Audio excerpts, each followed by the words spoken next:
When it comes to printing, you should invest more in knowing what to do than more in the actual print. I do not expect someone who wants to print 20 copies of an item to have the same budget with someone who wants to have 5,000 copies of an item.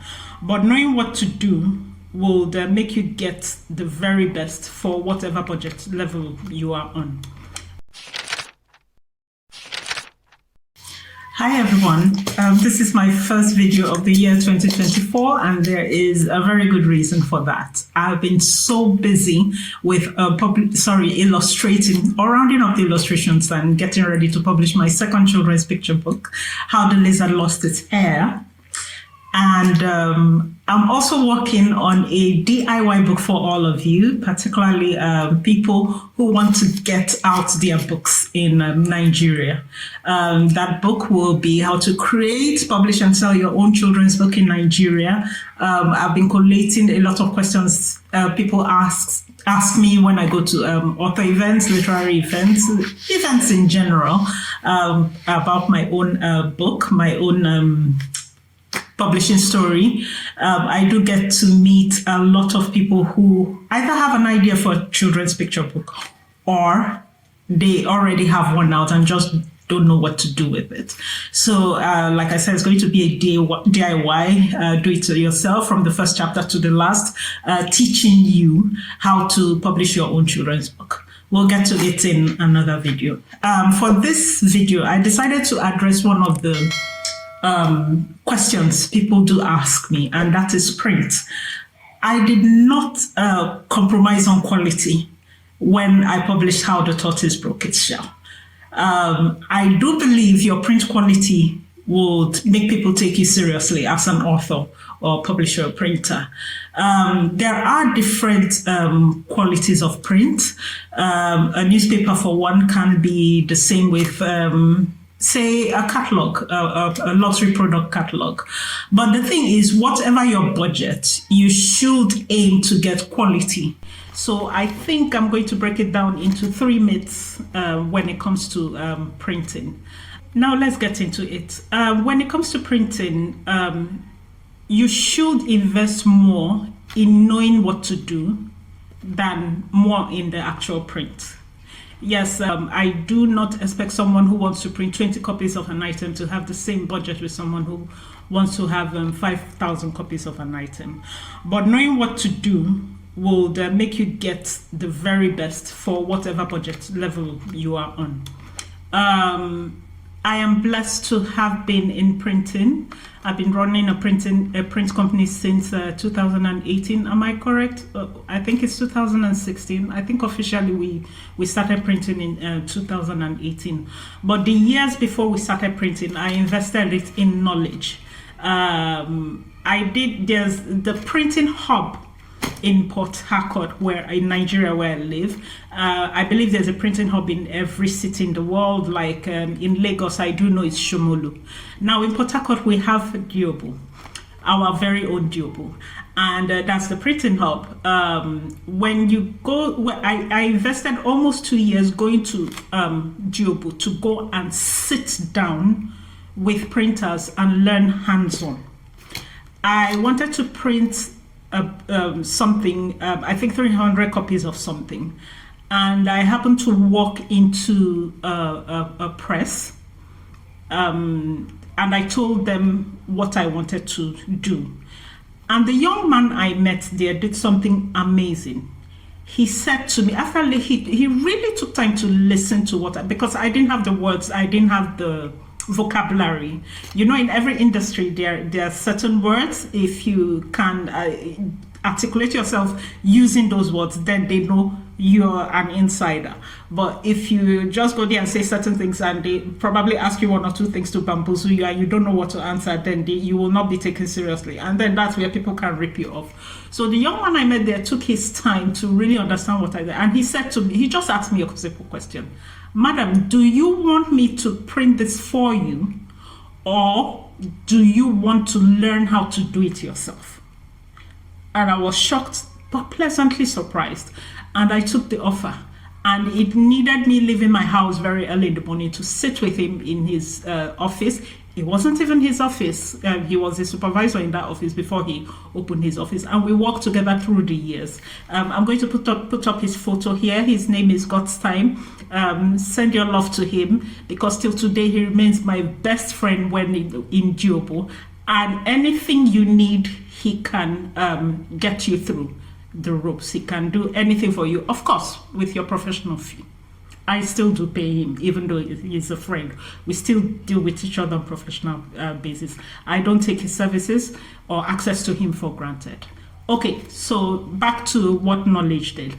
So acquiring that knowledge over time started making my work improve. And then when I got bold enough to offer my services as a printer on a large scale. So I've done everything. Flyers, brochures, calendars, whatever it is in printing, I've really done it. Billboards, whatever it is. So investing in the knowledge really, really, really, really helps you get the best. And all that knowledge I had invested over the years was what I used when I eventually produced my own children's picture book. Which is why what I told myself was that we are going to produce a locally created picture book, a locally idealized, if that's the word, picture book. We are going to locally print it. We are going to locally publish it, but it will be presentable all over the world. And I'm glad we really achieved it. When you go to printing, if you want to print anything less than 100 copies, you are going to look at a kind of printing called DI printing. That's direct imaging printing. So that printing works like your local photocopy machine.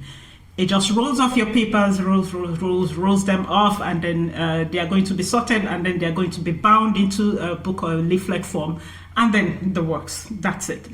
But when you're talking of anything more than 100 copies, then you're going to look into offset printing. On the screen right now, you'll be seeing my journey when I printed How the Tortoise Lost Its Shell.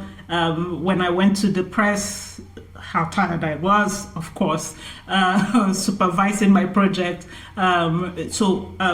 Offset requires a different set of skills, because here you're printing in hundreds, sometimes in thousands. So every paper back and forth gets printed in bulk, and then you have to go to the cutters, from the cutters to the sorters. The sorters are the people who put the pages together, then to the binders. You have to, even the cover, the treatment for the cover is different. So with this knowledge, you need, if you have it, if you're publishing your own children's picture book, it will help you know what you're looking for. Even the paper quality. So you need to know the thickness of paper you want to use. Do you want it glossy? Do you want it matte? Do whatever you want. How many you're going to need? Because of course, if I'm going to print 500 copies, I'm going to need less number of copies than you who wants to print, say, 1,000 or more. Now, knowledge again, the quality of the print. Not all machines print the same. Yes, this is an offset printer, that one is an offset printer, but none of them at all will print the same. And what we call that printing in technical terms is the impression, and that's actually transferring my photos to the paper. So that is it about printing. Invest in knowledge. If you do not have the knowledge, look for someone who's done great work. Pay them to teach you. If you don't have the time, pay them to get the work done, and pay to maintain the relationship. When you pick up your work and you're satisfied with the work, just give tips. Every now and then, say Happy New Year, Happy Easter, Happy Christmas, Happy Salah, whatever it is. Maintain those relationships, even with the people on the factory level who print out your work. Gain the knowledge. It will, if you are in this for the long haul, which I am, you need to invest in knowledge. Now that brings me to myth 2. I often hear people say, oh, I heard that if I print more, I'll get it for less. There's a catch-22 with that thing. It's not entirely true. Let's imagine an oven. I don't know if an oven will be a very good analogy for the example for this. Okay, let's take an oven. If you have a very big oven and you're baking cupcakes, your oven can take 10 cupcakes and your oven can take maybe a maximum of 100 cupcakes. If on this occasion today you want to bake 10 cupcakes, it seems cheaper. 10 cupcakes with the amount of flour and all the ingredients for the cake, plus if you need to buy baking tins as well, those 10 cupcakes will cost you less. If you're going to bake 100 cupcakes, is it really going to be less for you? I doubt it. I just think the gas you will run on 10 might be the same gas you will run for 100. But to tell me that the 100 will cost you less, I really doubt it. If you're printing 100 copies, yes, it will cost you less because the quantity is less. If you're printing 1,000, yes, it's the same material, the same machine. In essence, the first example I gave is the same oven, but you're just baking more in the oven. There are things you're going to buy more, but by the time you divide everything, maybe to print 100, it costs you 1,000 a copy to print, and then to print, maybe let's take it again. Maybe to print 10, it costs you 10 copies. It costs you 1,000 each to print, and then when you finally printed 100, it costs you say 600. You spent anyway. You did spend. So it's not necessarily about printing more and getting less. It's just that your price per copy reduces. So, but you're still going to spend. There's really nothing you're going to get free. So you stick to your budget again from the first point. Get a budget, stick to it, and know how many copies you can and cannot afford.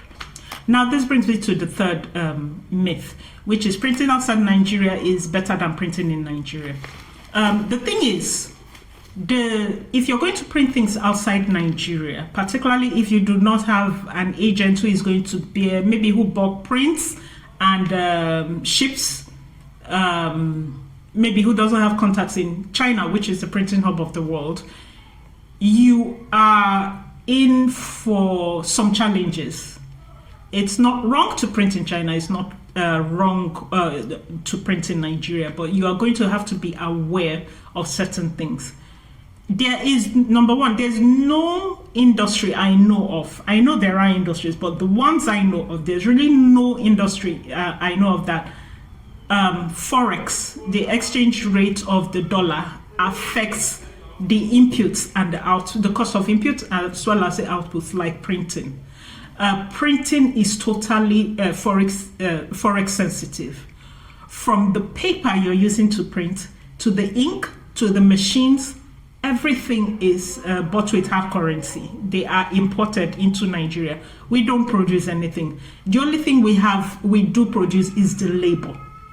Even in other aspects of printing, like the binding, it's glue. It's going to be, it's imported. It's not made here. If they tell you it's made here, the ingredients they use to make it anyway are imported. The staples, the ropes, the machine, the hot binding, and every other thing, everything is imported.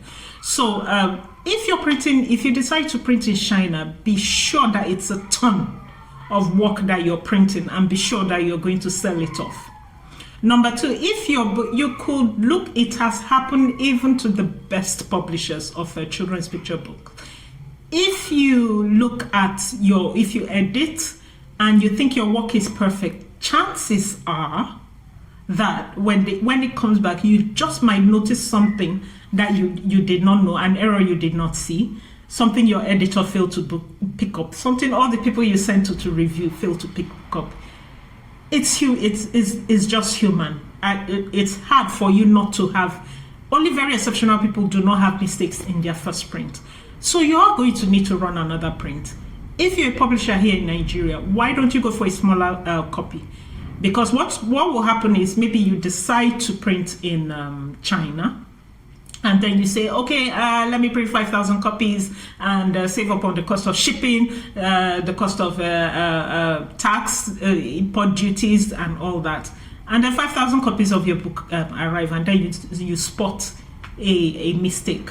Would it not have been better to print, say, 1,000 copies in Nigeria? Be sure, have enough time to sell and review that book before doing a second edition. That's my own reasoning. Then secondly, I really like empowering the local community. The only challenge I have is that maybe because I benchmark against international standards, they are always hesitant, not really hesitant. They always feel like I'm a bit too much for them to handle. Oh, madam has come again. Oh no, madam, we don't want to get into your trouble. But it's my challenge with them is I need it done perfectly in a certain way. I need a certain finish. I want to cut a certain way. I need my pages arranged a certain way. I need you to do my cover a certain way. I need you to laminate to perfection. Because I know what is obtainable on a shelf, say in W.H. Smith. Is W.H. Smith still open? I'm not too sure anyway. I know what is obtainable in a Barnes and Noble if I go to the children's section. So I'm going to, with my printing knowledge, I do supervise to the last year. People who work with me know that I can be quite a lot when it comes, but I'm looking for perfection. And once I get perfection, you are the best. You're my retainer. For the longest time, I'm not going to go out and buy paper anywhere. I'm not going to look for a different binder. Nothing. It's just going to be you. So that is the thing about publishing in Nigeria or versus China or anywhere abroad. Yes, you might think that, and then sometimes people get disappointed. Publishing in China is China. China is like how many continents away? You can't handle. You don't know what's you're going to get in your box, in your container, when your pallets when it's shipped back to you. Do a small test run in Nigeria. Then do that in China. When I used to teach fashion illustration in my years back.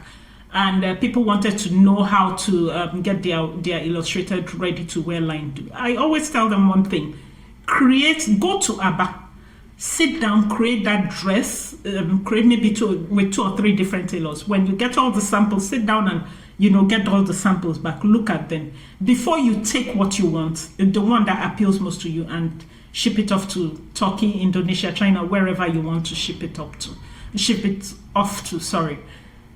So do something in Nigeria first before you just send your digital files to China, maybe try Alibaba, and maybe what comes back to you, you're just full of regret, and it's a ton of money wasted, and you really don't know who to go and hold anyway liable for it. So that's my own 2 cents. Like I said, my book will soon be ready, How to Create, Publish, and Sell Your Own Children's Picture Book. But right now, you can still join the launch team for How the Lizard Lost Its Hair. And I'm sure you will not be disappointed. So see you in the next video. Thank you. Bye-bye. Subscribe.